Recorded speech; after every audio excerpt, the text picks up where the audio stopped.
del presidente Alberto Fernández con claras definiciones sobre el acuerdo que será enviado al Congreso y con algunas textuales que nos quedamos con ustedes, fundamentalmente la que de una u otra manera resume lo que acaba de señalar, que este acuerdo no condiciona a la Argentina. Bueno, no impone un déficit cero, dijo recién el primer mandatario, un discurso breve, anunciando cuestiones que tienen que ver justamente con el acuerdo y con lo que va a suceder a partir de la firma de este acuerdo que será enviado al Congreso de la Nación. Mira, un punto para resaltar, no impone un déficit cero.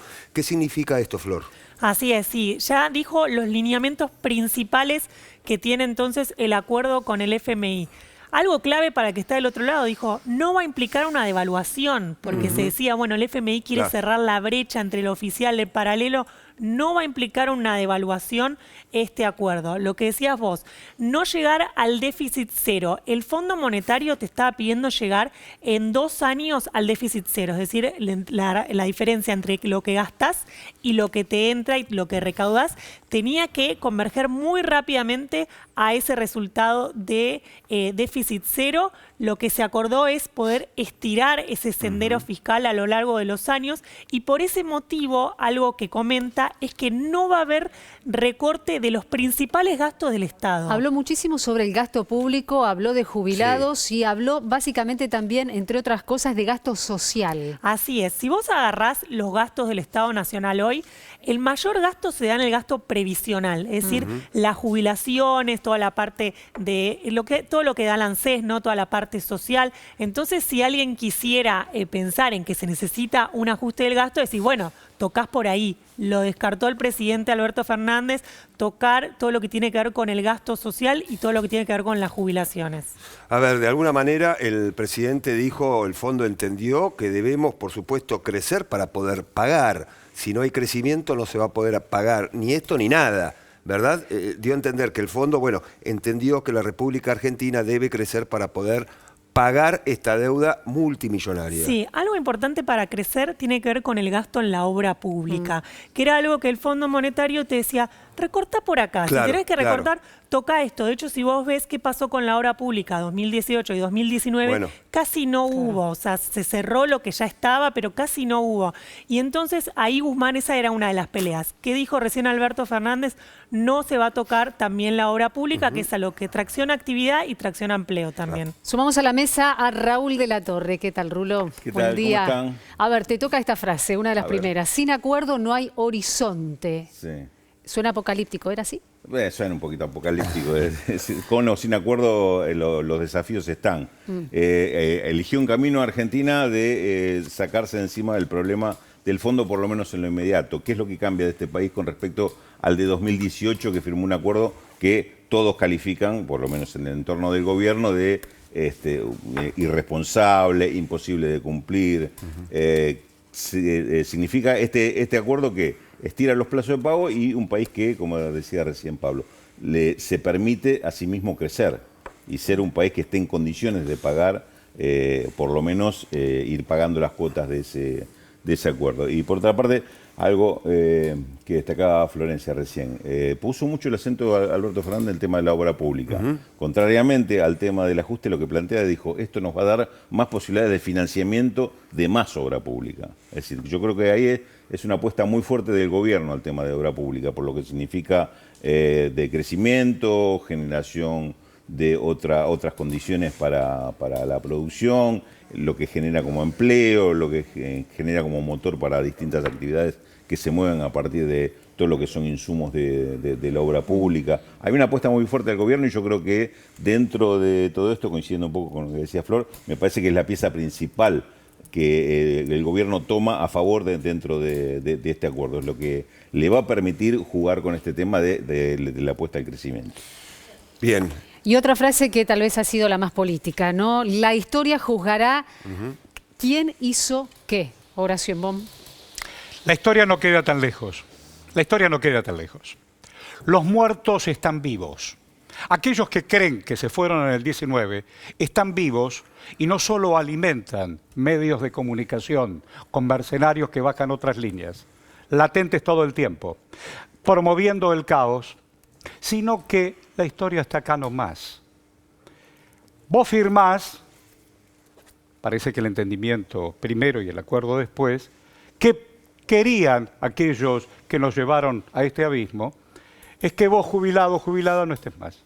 Que vos, que ese plan social lo reconvertís en trabajo, no estés más. Sobrás. Que la calle o la ruta que vos necesitás para acercar incluso tus medios de producción no estén más. El acuerdo, como lo ha dicho Torres, como lo ha dicho Barragán y lo han dicho los compañeros, acuerda un rato largo, porque si no nos van a cobrar. No van a cobrar. Porque vos decís, y yo leo, se eleva al Congreso de la Nación un proyecto de inversiones petroleras. Ok, sacamos el petróleo, ¿cómo la llevamos? Tenés que hacer un camino. Muy bien, yo genero vaca, trigo, soja. ¿Cómo lo llevo? Quiero para el pueblo un gran edificio para los que laburan y sacan la leche. No hay plata. Sí va a haber plata para eso. El Fondo Monetario te acogota, pero también lee las cuentas. No hay un peso. Con los 770 y con el segundo vencimiento, el Banco Central queda seco. ¿Vos creés que los muchachos del fondo son ingenuos, más allá de la capacidad operativa y muscular de Guzmán y equipo? Si vos no generás bienes y recursos, el país no anda. Y por supuesto, dejaron 7 de cada 10 con hambre. ¿Cómo alimentás, no solamente la olla, la posibilidad de un futuro para la Argentina que no tiene trabajo? Pagando solamente puntualmente a Washington. Necesitamos crecer. Es un gran paso, a pesar de que para algunos medios el default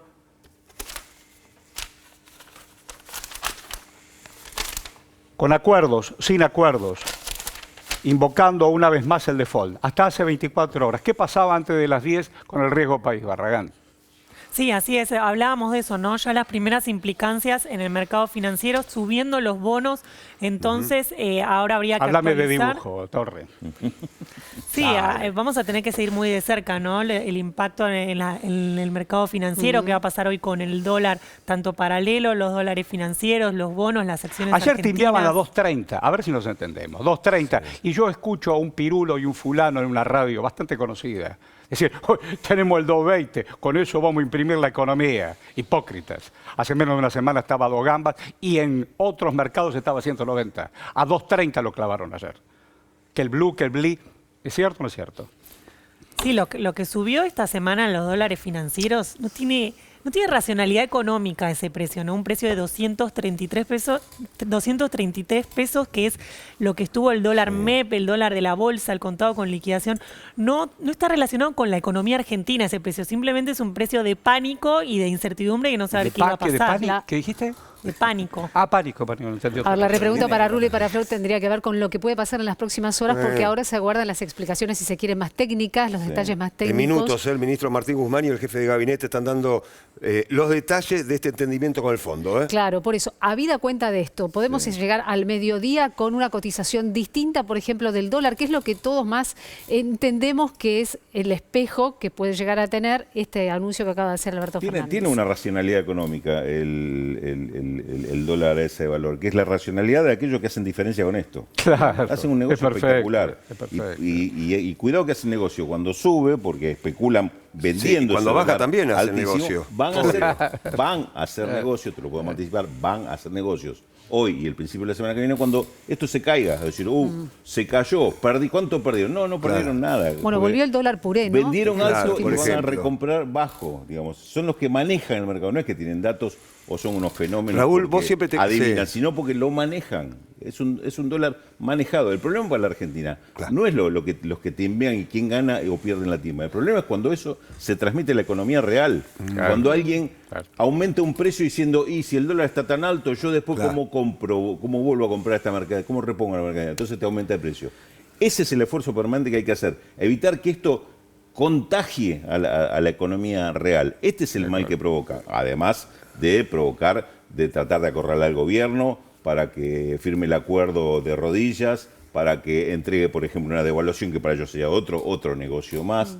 Digamos, hay sectores que sería bueno identificarlos, ¿no? Y esto que decía Horacio recién, muchos de estos medios o estas voces o son demasiado ingenuos o son cómplices de A este ver, negocio. sí, claro. Hasta hace un déjenme ratito. pararme en el lugar de los segundos. ¿no? Hasta que integrara el equipo, mejor equipo que tuvo la historia, estoy hablando de Duhovne, era coequiper de un columnista importante y reconocido de un diario primero y de un canal también. Y a partir de esa columna te bajaban la línea que quería y lo llamaron, no es que lo llamaron, igual que ahora veo también a un recientemente designado diputado que, ¿no es cierto?, que hace de su columna con Sarasa en su momento, ahora quiere jugar también en diputados. Atención, nuestra misión, les digo, apenita, chiquitita, es aclarar algunos tantos y descubrir y desenmascarar a dónde hemos llegado. Nos enterraron hasta acá, un país floreciendo, un país rico, innecesariamente. Discúlpeme, director y producción, usted tiene eso que hace minutos, el cortecito de Mauricio Macri, ¿por qué le pagó al fondo o por qué le fue a buscar plata al fondo? Le doy tiempo para que lo busque, claro. Porque en realidad no era para pagarle a los jubilados, no era realmente para el gasto social, no era para el puente de tu pueblo, no era para la vereda de tu barrio. Él se sentaba, cuando diga lo tiene. Porque igual ayer, ¿vos viste la reta? No, nosotros necesitamos un plan confiable, estable, y él es el hijo de esa cría. ¿De qué estamos hablando? Necesitaban mesas judiciales para apretar, para no predir. Claro. ¿Cuál es el plan confiable para ellos? Dígame, Mauricio, discúlpeme, hoy que ya está acordado, ¿no? Porque en realidad yo soy muy primario, pero yo le pregunto, ¿para qué le pidió plata al fondo? La plata del fondo, que es la plata de los demás países, la usamos para pagar a los bancos comerciales que vencían y que se querían ir. ¿Por qué se querían ir? Porque tenían miedo que vuelva el kirchnerismo. Yo soy muy ignorante, Mauricio. Discúlpeme, Macri, no lo voy a tutear porque no lo conozco. Si usted se la dio a los bancos comerciales, ¿por qué los bancos comerciales no pagan esta tremenda deuda? ¿Por qué la tengo que pagar yo? O Silvia, o la Torre. ¿No es cierto, Barragán? ¿Quién la tiene que pagar? A ver, hay distintas organizaciones sociales, y en esto lo sumamos tanto a Rulo como a Flor, que en las últimas horas han planteado a través de un documento público que la plata de la deuda con el Fondo Monetario la paguen aquellos que se la fugaron. Esas fueron las palabras textuales utilizadas, pero esto también de una u otra manera ha generado un quiebre dentro del gobierno. Y expresidentes también, ¿eh? Claro, pero ha generado un quiebre dentro del propio gobierno en función de si es esta la medida o la posición a seguir. En función de esta situación estuvimos casi durante toda esta semana y llegamos hoy viernes al anuncio que acaba de hacer el propio presidente Alberto Fernández con una connotación clara. Este acuerdo no obliga. Esa fue una de las frases que repitió de manera recurrente dentro de lo que ha sido justamente su mensaje recién. No obliga, no restringe, no limita. Hubo más no Sí, claro. que sí en el discurso, Bueno, ¿no? Raúl, se descarta, Florencia, Horacio, que esto va a ser aprobado en el Congreso de la Nación, ¿no? Lo anunció el presidente Alberto Fernández. No sé. Digo, Vos estás muy a ver, positivo, me parece. Se descarta. Este creo que es el próximo paso. ¿qué debate se viene, eh? Y esto va a interpelar a varios sectores, ¿no? Con respecto Claro. al tema y también va a requerir el gobierno que sea muy preciso en la explicación de lo que significa este programa, este acuerdo con el Fondo Monetario Internacional. Porque también estas cuestiones, es decir, que lo pague Pirulo, que lo pague el que fugó, bueno, traduzcámoslo en política. Pero viste que también... decimos, exacto. lo van a pagar lo que fugaron y nos quedamos sentados esperando que los que fugaron hagan cola para venir a pagar. Ya No, sabemos. esto no va a suceder, obviamente, No es así, no va a pero suceder. Lo que sí puede suceder es que vayas en busca de algunas operaciones irregulares que se hicieron, que si recorres el año 2018 te vas a encontrar con muchas que van a involucrar a varios de los funcionarios que, por ejemplo, Horacio mencionaba recién, porque esto de que darle la plata a los bancos comerciales, sí se le dio la plata a los bancos comerciales. ¿Cómo se le dio? ¿Cómo se le dio? ¿Cómo salió cómo llegó esa plata a manos de los bancos comerciales? ¿Usted me para que permite? los comerciales lo sacaran del país. ¿Me permite, Digamos, Torre? cuidado con los bonos que se emitieron en ese momento, al precio que se vendieron esos La bonos, foto. quién lo emitió y quién lo compró, por no decir que hubo algunos que estaban de los dos lados de la mesa, ¿eh? ¿Me permite? Sí, cómo no. A propósito de la mesa, Sí, sí, yo tengo todo el tiempo, usted no se preocupe. Me busca la foto, no sé si es Olivos o la casa de Duhovne, donde Duhovne siempre está en esta actitud obediente y sí señor, no señor. Donde está incluso la señora Lagarde, que en su momento ocupaba la historia esta de la Georgia. El directorio. Exactamente. Una señora complicadísima. No pudo avanzar porque tiene datos de corrupción, pero no importa. Una mesa inolvidable que es la última cena del acuerdo, donde está Faure, que ahora también lo escucho navegando por algunos pasillos de algunas radios clandestinas, sí, clandestinas, diciendo o creyendo que dice la verdad. Muéstreme la foto porque el señor Faure, pero el señor Torre de esto sabe. Mire acá Nicky. Mire a Nicky. Nicky después de esta cena se fue a tomar sol a Brasil, el Caputo. ¿No es cierto? Duhovne en esa actitud siempre tan reflexiva y tan obediente, al lado el Peña. Sí, ¿cómo te voy a olvidar de Peña?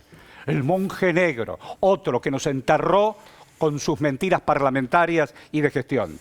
Faure de espaldas y la señora Lagarde. Una cena inolvidable. Ahí se acordó el desastre a venir. Si no hay intención, y por suerte hay acuerdo, Argentina va a poder respirar un poco. Sí, efectivamente, ¿no? Sí. El tema es este, que Argentina vuelva a tener las manos libres el gobierno para poder ejercer el gobierno y no quede atado o condicionado a un acuerdo o no acuerdo, porque también la deuda es un condicionante. ¿Qué te parece? Sin el acuerdo, ¿no? ¿Qué te parece? Sí, y más sobre todo, claro. no la deuda en sí misma, sino la deuda con el FMI. Implica per se condicionamientos. Esto se sabe porque ocurre desde que se formó el Fondo Monetario Internacional. No es que te endeudás con un organismo que te dice, tomá acá, nos vemos en unos años y me pagas. El FMI te pide condicionamientos y de hecho basta ver qué pasó en el 2003, que Néstor Kirchner había cerrado un acuerdo con el fondo y se termina yendo a la tercera revisión. O sea, no pasó ni un año porque dice, a estos tipos me los quiero sacar de encima, decía el expresidente, porque en cada revisión, que atención, eso es lo que se viene, revisiones trimestrales del FMI viendo qué pasa con la economía, en cada revisión el FMI te pide un poco más, al punto que en el 2003, en un momento le pidió al gobierno argentino, cambien la constitución y pídanle más a las provincias. Y dicen, pero no le puedo pedir más a las provincias Claro. en un país federal. Eso Es más, la provincia nos está pidiendo a nosotros, porque no llegan. Claro, así Y bueno. es. Entonces, una de las cuestiones que va a tener que responder Martín Guzmán en esta conferencia son muchos los detalles que tienen que darse y uno es este, ¿no? ¿Qué pasa con estas revisiones trimestrales que te van condicionando? Cada 3 meses estás como ahí al filo del abismo. Por más que estés abonando lo que tenés que abonar y por más que estés ejecutando el dinero que te pidieron, igual te lo revisan. Pablo, Claro, así es. tenés una oficina dentro del Ministerio Claro, de Economía. Vos vas caminando, vas al baño y después vas al buffet del Ministerio de Economía. Sí, sí, Hello. ¿Y este tipo qué hace? acá? FMI, te dice, esa es la ¿Qué oficina. hace este tipo Sí, acá? claro. 200 años terminamos de pagar el de la Brothers. Exactamente. El de la de Rivadavia, Baring Brothers. 200 años. El Duhovne, el que se agacha, 100 años firmó. 100 años. ¿Por qué yo tengo que pagar lo de Duhovne? Ayer los expresidentes, usted lo vio, ¿no? Sí. Dijeron, ¿por qué no se cuestiona el fondo a quién le dio 50 lucas? Porque hay que dar 50 lucas. Porque, a ver, el fondo toma cuerpo, y ustedes enséñenme si es así, después de la Segunda Guerra, a reconstruir lo que ellos mismos rompieron. Ellos rompen y después te dan plata para construir. Que el plan Marshall, que el ALCA, que toda esa mentira. Y te van empiojando la interna para que vos acuerdes con la usura. La repregunta sería, ¿hay país que pueda romper con el Fondo Monetario Internacional una vez saldada Mira la Grecia, deuda que mira tiene Portugal. con el Fondo Monetario, con organismos de crédito como el Fondo? A ver, posibilidades hay de cuestionar el fondo y a ir a fondo con respecto a cuál es el rol que tiene hoy el Fondo Monetario Internacional. Desde Bretton Woods hasta acá, lo que significó el fondo en las distintas etapas y lo que significa hoy para cada país. Prácticamente no hay país que no sea afectado por los acuerdos del fondo, porque un acuerdo del fondo nunca es un salvataje. Nunca es un rescate. Ah, mira qué interesante lo que decís. Es un acuerdo que en los últimos años, el tema de Grecia es un buen ejemplo, pero hay Portugal. otros ejemplos. El de Portugal, por ejemplo. Te iba a decir, el único caso que con acuerdo del fondo logró salir de esa situación fue Portugal, porque también Portugal tuvo algo muy parecido a lo que se está planteando hoy en Argentina y esperemos que esto esté plasmado en el acuerdo. Es decir, la libertad del gobierno de elegir su propio camino. Recordemos que Portugal hace un acuerdo con un gobierno y después llega un gobierno socialista que respeta el acuerdo, pero dice, pero nosotros vamos a tomar las decisiones. Claro. Y en el Nosotros vamos marco a de definir esa los situación. Sí. lineamientos. Entonces, porque el Fondo Monetario Internacional, recordemos, no es un banco, no es el banco de la vuelta de la esquina, es un organismo político. Y como organismo político, a propósito de algo que decía recién Flor, cuando esas revisiones trimestrales, las del año 2018, no solo no fue tan exigente, sino que a la primera revisión trimestral se encontró que el país había tenido una mega devaluación que había desequilibrado todo. A la segunda revisión trimestral se encontró con que las tasas de interés se habían ido al 75% y le siguió dando la plata. A la tercera revisión se encontró que ya era un desastre, que el gobierno no podía ni aplicar los aumentos de tarifa que se había planteado porque el país estaba en llama. Ya a la cuarta revisión estábamos en 2019. El gobierno estaba detonado y le siguió dando la plata casi hasta las elecciones. Recién en el último pago dijo, no, bueno, no paguemos, esperemos a ver Los qué 5.000 pasa en el próximo millones. gobierno. El último, es decir, bancó una campaña electoral, porque esto ya está dicho hasta por el actual presidente del Banco Interamericano de Desarrollo, puesto por el gobierno de Estados Unidos, por el gobierno anterior, el de Ronald Reagan, iba a decir. Donald Trump. Donald Trump, similitudes hay. Que reconoció, sí, tratamos de sostener al gobierno de Mauricio Macri. Entonces, este fondo es un fondo que tiene connotaciones políticas. Esta disputa argentina no es una disputa solo financiera, es una disputa geopolítica. Esta declaración de los 10 expresidentes pone de pie el tema de que acá se está debatiendo otra cuestión. Se está debatiendo el futuro de América Latina. Y no es la América Latina de 2018. Es muy interesante. Esta América Latina tiene un gobierno en Chile que es diferente, un gobierno en Perú que es diferente. Podemos terminar el año con un gobierno en Brasil diferente y un gobierno en Colombia diferente. Es decir, estas son las bases que sustentan que si Argentina se plantea cuestionar al Fondo Monetario y los programas tradicionales del Fondo Monetario, tiene base para hacerlo, porque es necesario hoy repasar cuál es la función que tiene este organismo, que recordemos, depende de las Naciones Unidas, aunque quien mande ahí se llame Estados Unidos.